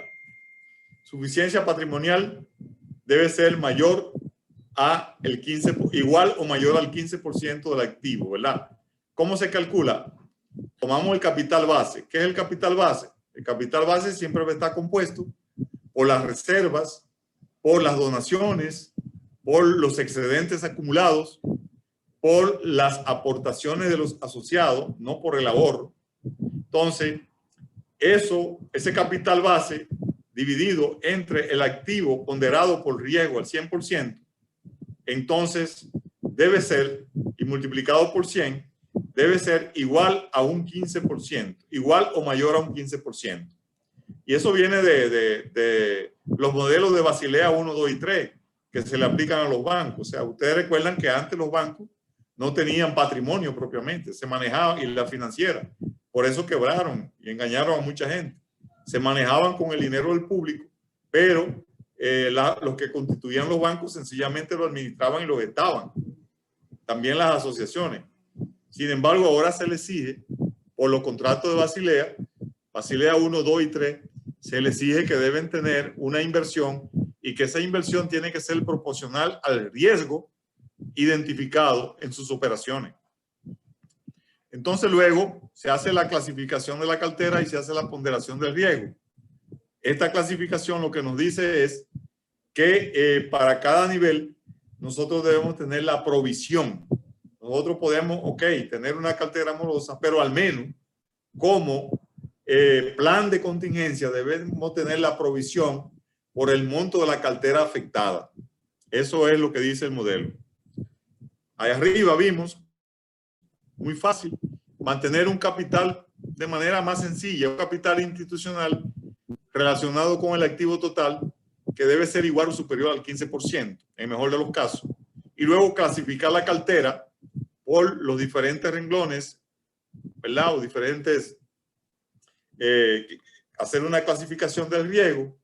Y una vez se hace esa clasificación y se determina el riesgo de la cartera, crear las provisiones que permitan mitigar los riesgos del manejo de cartera. La morosidad, ustedes lo ven, se calcula con el monto de la cartera afectada en día dividido por la cartera total o principal más sus intereses, que debe ser siempre igual o menor de 4. Mientras menor es, mucho mejor. Por otro lado, tenemos el compromiso patrimonial que se calcula. Es la diferencia entre la estimación registrada y la estimación mínima establecida por la normativa con relación al capital base. Es decir, si nosotros tenemos una ponderación de riesgo de la cartera y nos dicen que debemos tener una provisión, pues el compromiso sería la diferencia entre esas dos estimaciones. La solvencia se calcularía dividiendo el activo total entre el pasivo total. Según el indicador que maneja el IDECO, dice que debe ser igual o mayor a 1.35. Y eso es razonable. Es decir, por cada peso que usted deba, en el nivel máximo debe tener por lo menos $1.35 para dar respuesta a las obligaciones de la empresa. El activo productivo, ¿verdad? Se dice que lo correcto es que el activo productivo sea al menos igual o mayor a un 90%. Un 10% de activo improductivo, o sea, algunos modelos aceptan hasta un 15%, pero lo correcto es que esté por debajo del 7%. El activo inmovilizado, ¿verdad? Es el que usamos para dar los servicios, pero no debemos tener inversiones que no sean productivas. Comprar un terreno por comprarlo, comprar un edificio por comprarlo.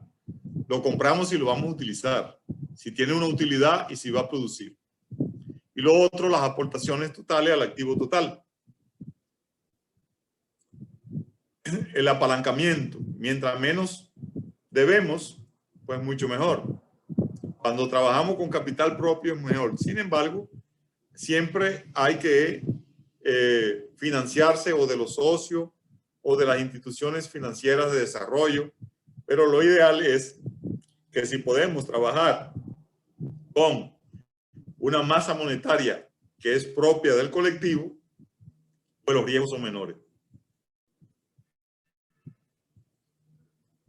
Capital institucional se establece que debe ser igual o mayor a un 10%. Esos son la sumatoria de las reservas.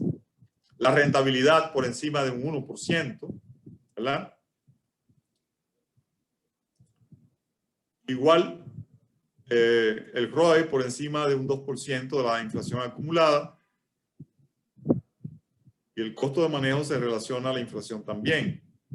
Las reservas líquidas, eso es importante. O sea, al menos si nosotros captamos recursos, ¿verdad? Debíamos tener reservas líquidas que representen un 15% o un poco más de la cartera que captamos. Es decir, si tenemos unos 1.000 millones, al menos debíamos tener nosotros 150 millones en reserva líquida para responder a cualquier corrida de retiro de ahorro. O sea, debemos administrar correctamente la liquidez.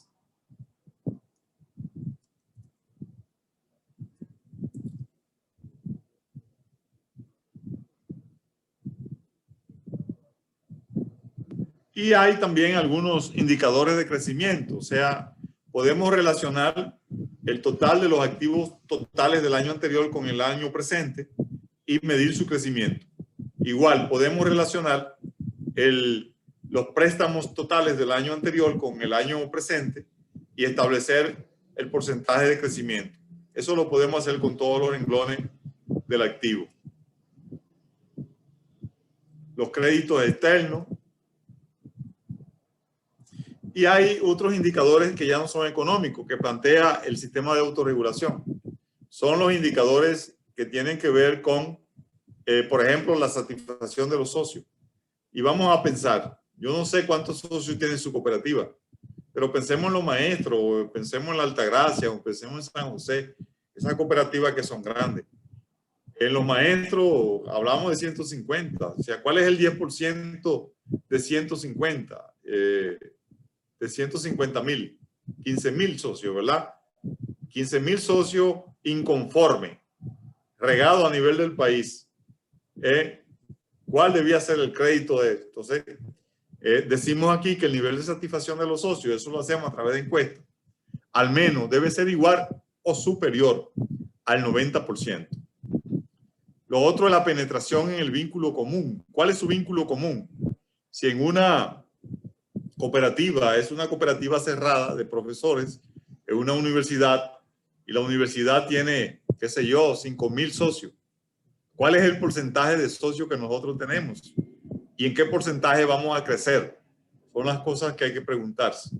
¿Cuál es el techo? Y después del techo, ¿qué vamos a hacer si llegamos al techo para romper el techo? Entonces, es parte de las preguntas que tenemos que hacernos y dar respuesta. ¿Qué tipo de estrategia vamos a desarrollar para poder lograr el crecimiento social y no tener siempre una cooperativa pequeñita, porque somos cerrados? Entonces hay que pensar así. Por eso volvemos a que parte importante del riesgo de una empresa cooperativa puede ser la visión de sus dirigentes. Eso va a depender de lo que estén estructurando los dirigentes para el crecimiento. A veces la dejamos chiquita porque la queremos relacionar solo con el vínculo. Bueno, pero pensemos en qué tipo de estrategia, vuelvo a decir, para romper el límite que me da el vínculo común que me dio la formación inicial. Un ejemplo en Costa Rica es Copenhague. Es una cooperativa de alto impacto que originalmente era de profesores y sigue siendo de profesores, pero luego pasó a ser de la comunidad y es un modelo. Viene siendo la cuarta cooperativa más importante de América Latina. Y nosotros a veces sus excedentes de un año pueden ser equivalentes a lo que es el capital de la cooperativa que yo he sido gerente por casi 22 años. Hablamos de 36.000 socios y ya un activo y una movilidad de casi 6.000 millones de pesos. Pero solo sus excedentes en dólares pueden ser equivalentes a lo que es mi masa que yo muevo en 36.000 asociados de la cooperativa de los médicos. Entonces es importante asegurar la satisfacción del socio tener un buen indicador, un buen porcentaje de socios satisfechos, medir el grado de penetración que nosotros tenemos en el vínculo común en la comunidad y también cuál es el porcentaje de nuestros socios con relación a la comunidad en general donde nosotros operamos. El crecimiento de la membresía, la desconcentración de la cartera, ver si realmente le prestamos siempre a los mismos socios o si todos nuestros socios usan nuestro servicio. ¿Qué porcentaje de nuestros socios, por un lado, son simplemente ahorrantes o qué porcentaje está utilizando el servicio, pero no solamente eso? ¿Cuál es el nivel de rentabilidad que le da a cada socio el servicio que le prestamos? ¿Qué ha hecho el socio? De investigar. ¿Qué ha hecho con los créditos que le hemos concedido? ¿Ha crecido la satisfacción de la familia, la calidad de familia? ¿Ese socio se ha endeudado más o por el contrario, con los créditos ha logrado desarrollar proyectos, ya sea de carácter familiar o de capacitación o de formación de la familia? ¿O por el contrario, ahora están más pobres y están más endeudados? Una manera de medir, bueno, yo tengo un socio que toda la capacitación de sus hijas o sus hijos los hizo con créditos de la cooperativa. Sus hijos estudiaron en Rusia, estudiaron en Estados Unidos, pero él cada vez que era necesario hacía un crédito. ¿Cómo medimos entonces el nivel de desarrollo de esa familia? Bueno, ahora todos son profesionales y todos tienen buenos empleos. ¿Cómo lo hicieron? Bueno, con las facilidades de crédito que le daba la cooperativa. O el otro socio que pudo invertir en una casa. Antes vivía alquilado, ahora vive en una casa que financió con la cooperativa. Y con el mismo alquiler que él pagaba, está pagando la cuota. Y ya pagó su casa. Bueno, ese es un nivel de medir la satisfacción y la rentabilidad de ese socio. Pongo ejemplos muy sencillos. Es así. Y así en todos los campos, ¿verdad? ¿Cuál es el nivel de inversión que tenemos nosotros con relación al ingreso percibido en un año en los programas de capacitación y cuál es la calidad de esos programas de capacitación? ¿Ve? ¿Estamos haciendo un programa por hacerlo o por el contrario? Nuestros programas de capacitación están contribuyendo con el crecimiento de la buena gestión de la empresa o en particular los programas nuestros de capacitación están ayudando a tener mejores socios y a que los socios sean mejores personas con más calidad de vida, una buena educación financiera, por ejemplo, una buena educación en la parte de gerencia que le puede servir al dirigente para ser un buen dirigente, pero también un buen gestor.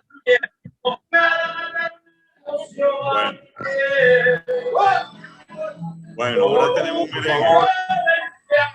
Por favor, Jensi, el micrófono. Eran las 10 de la noche.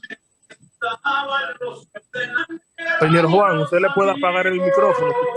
Apágueselo usted mismo. Tenemos que apagar. Bueno. Seleccione un clic derecho encima del nombre de la persona que tiene el micrófono encendido. Ya, ok.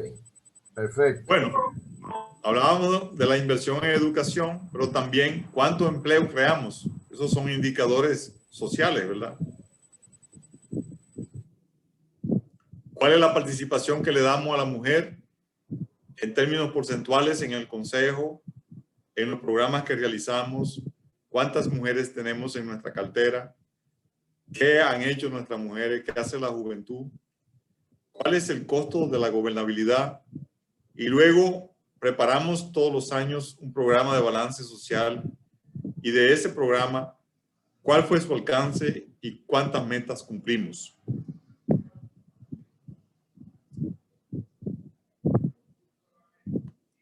Bueno, creo que en líneas generales es lo que yo le podía contar del sistema de autorregulación. Realmente en otra sección podríamos nosotros ver en detalle los modelos propiamente de autorregulación. Aquí ligamos dos temas, ¿verdad? Para ver en detalle en qué consisten, cómo se calculan, pero al menos como el tiempo siempre es reducido, traté de hacer una mezcla de ambas cosas para que quede un concepto. En la conclusión, el programa de autorregulación lo que busca es monitorear el ejercicio administrativo mediante indicadores. Y ustedes pueden crear sus propios indicadores. Necesariamente no tenemos nosotros que partir de un modelo importado, ¿no? Nosotros podemos crear nuestros propios indicadores. Por ejemplo, como le decía, indicadores para medir la labor, para medir el valor agregado, por así decir, de los colaboradores, para medir el valor agregado de los dirigentes, para medir la participación de los asociados en la generación de operaciones en la empresa, y todo esto puede servir. Y es lo que busca los programas de autorregulación. No sé al final cuánta gente se quedó, si se desencantaron a la mitad del camino y se fueron, ¿qué pasó? Pero es lo que yo le quería contar a todos, ¿no? Tenemos exactamente conectado el mismo número que se conectó cuando tú comenzaste. Sí, veo 42 personas, sí. Exactamente. Bueno, yo creo que podemos tener una sección de inquietudes, y no sé, aquí estamos, pero es lo que le quería contar así muy rápidamente. Fíjense, quizá una aclaración.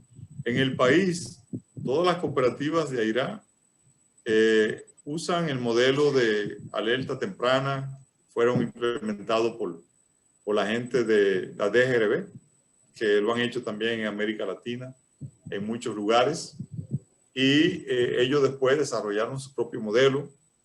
Al decir verdad, yo no conozco en detalle el modelo, pero yo sé que llevan más de 15 años implementando indicadores para medir la gestión de sus instituciones y le ha ido bien.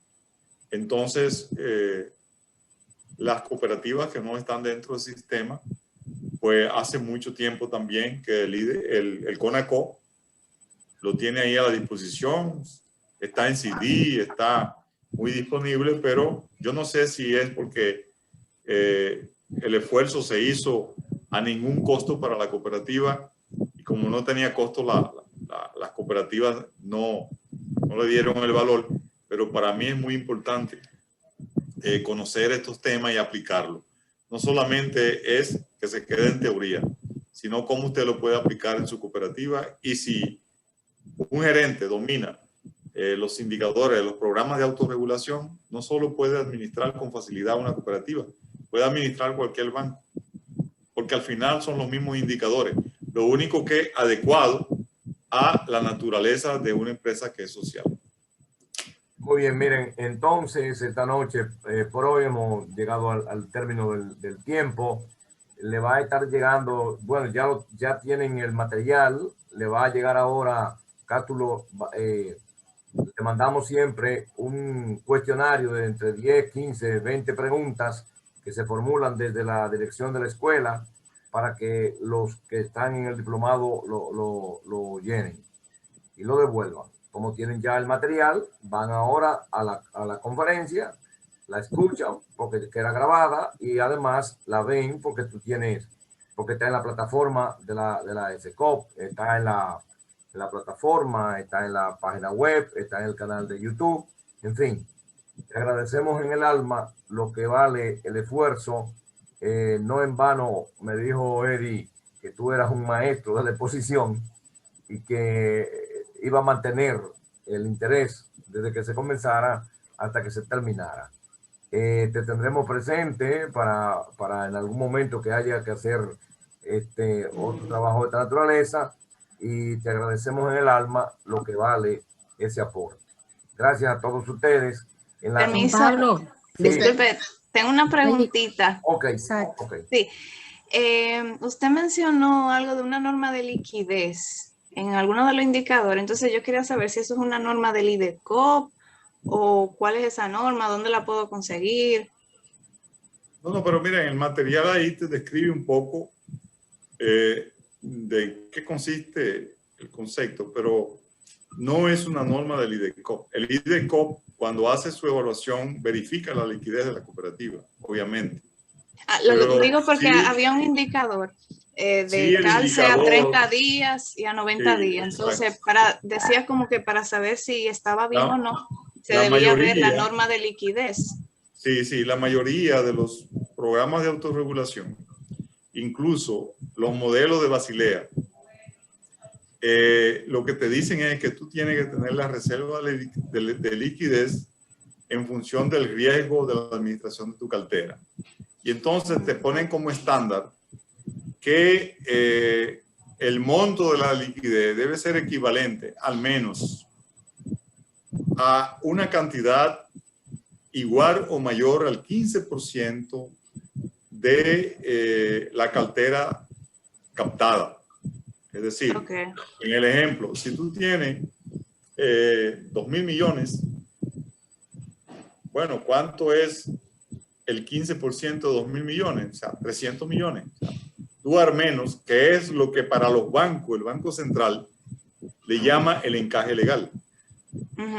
Entonces, al menos debe tener 300 millones. Pero esos 300 millones no lo va a tener en una cuenta corriente.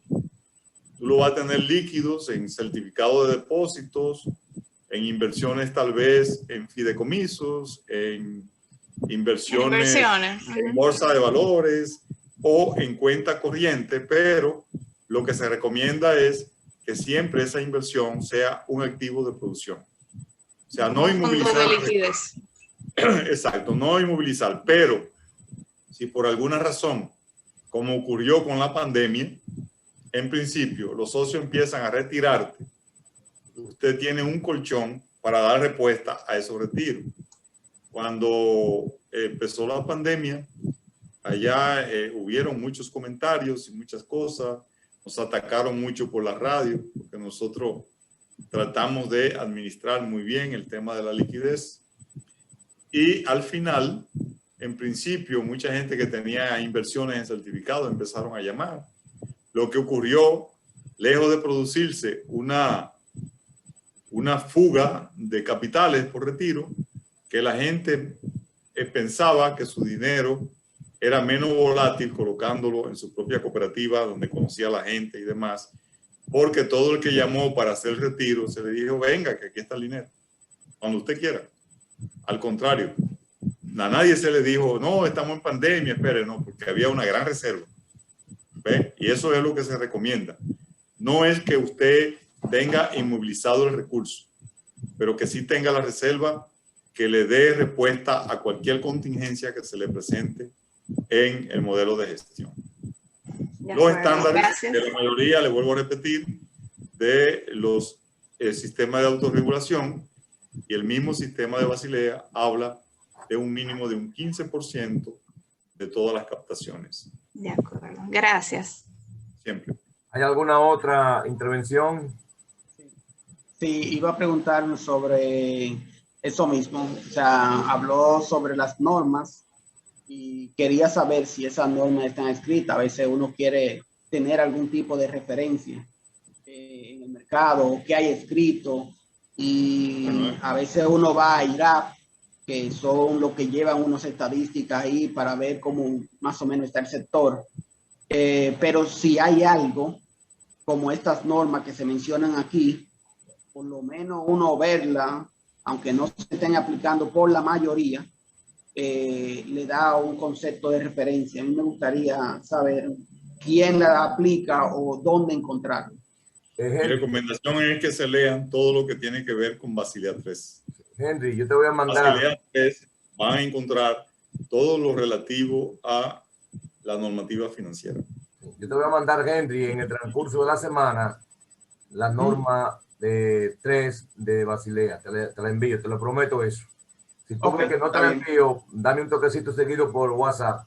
Porque pero te la envío. Y a cualquiera otro que la quiera, se la vamos a colocar como quiera también en la plataforma. Para que la tenga todo el mundo. ¿Hay alguna otra? ¿Cómo no? ¿Hay alguna otra intervención? Sí, quería aportar, felicitar al señor Vidal por la exposición, excelente exposición, todo muy claro, preciso, conciso, y nada, felicitarlo. Buenas noches para todos. Y a usted también. Muchas gracias. Juan Acosta, a usted también como moderador del grupo. Bien, bien, muchas gracias. Muchas gracias. Bueno, señores, les agradezco. En el transcurso de la semana le llegará, además de la norma que le hemos anunciado, le llegará también la información de lo que es la estructura de la carrera dirigencial. Porque mucha gente cree que la carrera dirigencial es ir a un cursillo, 2 horas, 1 hora, una cosa. Y eso es un proceso intelectivo que hay que estructurarlo, y ya está estructurado, y ustedes van a recibir un documento como este, donde van a ver lo que es la estructura de la carrera dirigencial integrada por un diplomado sobre legislación cooperativa, gobernanza y gobernabilidad, que ya lo vimos, prevención y mitigación de riesgo, que estamos viéndolo, y un final, administración y diseño de alta gerencia cooperativa. Así que pasen buena noche. Cástulo, 1.000.000 de gracias, y nos mantenemos en contacto. Muchísimas gracias. Siempre. Gracias, buenas noches para todos. Bueno, al final resolvimos el tema tecnológico, ¿verdad? Sí, claro. Pasen buena noche. Fue superado, ese riesgo fue superado. Sí. Ok, pues muy bien. Gracias. Ok, buenas noches. Buenas.